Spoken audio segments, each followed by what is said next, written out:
ท่องเที่ยวไทยจ่ายหลักร้อยจ่ายน้อยเที่ยวเยอะครับ วันนี้ผมพาทุกท่านมาเที่ยวน้ำตกห้วยแม่ขมิ้นอุทยานแห่งชาติเขื่อนศรีนครินทร์จังหวัดกาญจนบุรีสวยงามแค่ไหนตามไปดูกันเลยครับ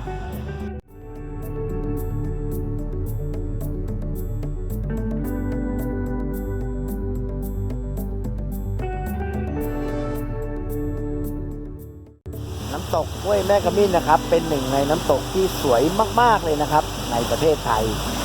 จุดเด่นก็จะเป็นน้ำตกที่เป็นลักษณะเป็นชั้นๆเป็นม่านเล็กๆนะครับแล้วก็ไล่ระดับไปสวยจริงๆครับเดี๋ยวตอนนี้เราเดินมาถึงน้ำตกแล้วจากลานจอดรถเราก็สามารถเดินมาถึงน้ำตกได้เลยสะดวกจริงครับ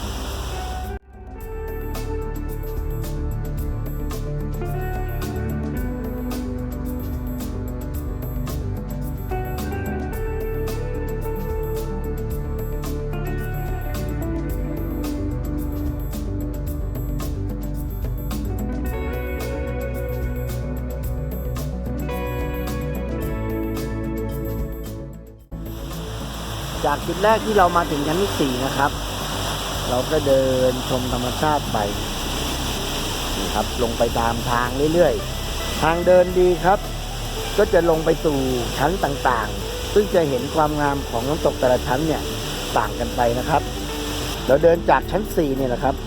เดินชมไปเรื่อยๆนะครับแล้วเราก็ถ้ามีคนขับรถหรือคณะก็ให้รถลงไปรับที่ชั้น1เลยชั้น1เลยครับเดินไปเรื่อยๆก็จะไปเจอถนนนะครับเราก็ไม่ต้องเดินย้อนกลับขึ้นมาสำหรับท่านที่ไม่ได้พักนะครับท่านที่พักก็เดินย้อนขึ้นมาพักได้หรือท่านอาจจะเริ่มต้นจากข้างล่างครับเดินขึ้นมาเรื่อยๆแล้วก็ให้รถมาเจอกันข้างบนก็โอเคดีครับในส่วนชั้น3นะครับก็จะมีชื่อว่าวังหน้าผานะครับก็เป็นโซนน้ำตกที่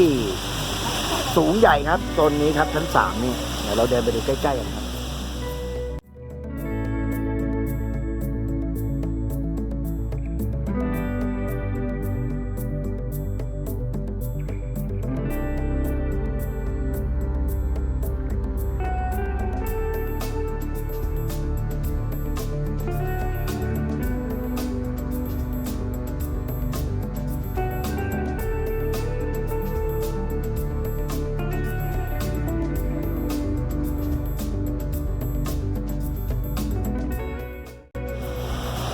มาเรื่อยๆครับชมนกชมไม้ชมวิวก็จะมาถึงชั้นที่2ซึ่งเรียกว่าม่านขมิ้น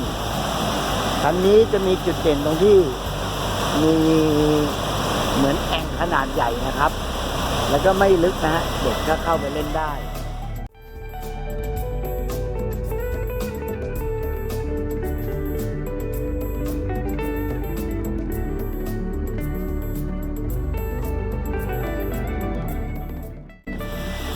ส่วนน้ำตกห้วยแม่ขมิ้นเองก็มีหลายจุดหลายโซนครับ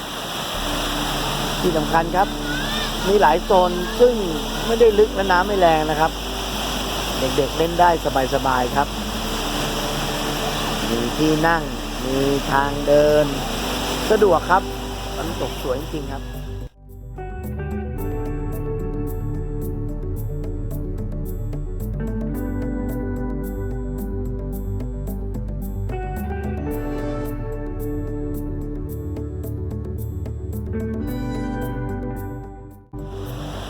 สำหรับชั้นที่1นะครับก็จะมีชื่อว่า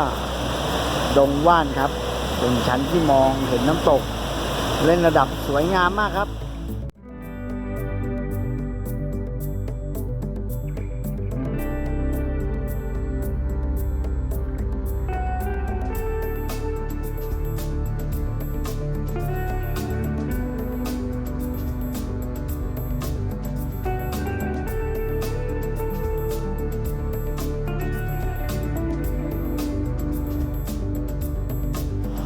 เป็นยังไงครับผมก็พาทุกท่านมาชมน้ำตกเราเดินครบทั้ง4ชั้นนะครับก็เดินง่ายครับทางเดินสะดวกสบายแล้วก็บรรยากาศที่เห็นนะครับโอ้โหมันช่างเป็นอะไรที่สวยสุดๆจริงๆครับเป็นความสุข ที่ไม่ได้ต้องจ่ายด้วยเงินแพงๆนะครับใครมีโอกาสแนะนำมาเลยนะครับน้ำตกห้วยแม่ขมิ้นนะครับอุทยานแห่งชาติเขื่อนศรีนครินทร์จังหวัดกาญจนบุรีนะครับก็ถ้าใครมาไม่ถูกนะครับก็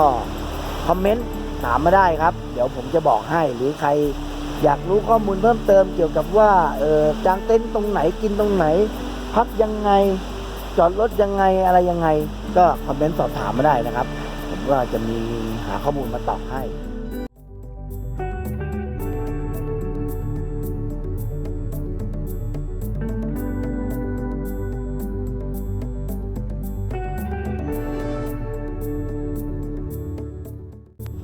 และอย่าลืมนะครับก็กดติดตามไว้ครับกด Subscribe กดระฆังไว้ผมจะพาทุกท่านไปเที่ยวในเมืองไทยนะครับท่องเที่ยวไทยจ่ายหลักร้อยจ่ายน้อยเที่ยวเยอะมีที่เที่ยวสวยๆถูกๆครับไม่ต้องใช้เงินเยอะอีกมากมายแล้วก็ใครอยากมาที่นี่ก็แชร์เลยครับวิดีโอนี้แล้วก็ให้เพื่อนๆดูแล้วก็ชวนเพื่อนๆมาเดี๋ยววันนี้ผมต้องขอตัวไปเปลี่ยนชุดลุยน้ำครับเมื่อวานก็รอบนึงแล้ววันนี้ก่อนกลับขออีกสักรอบนะครับสวัสดีครับ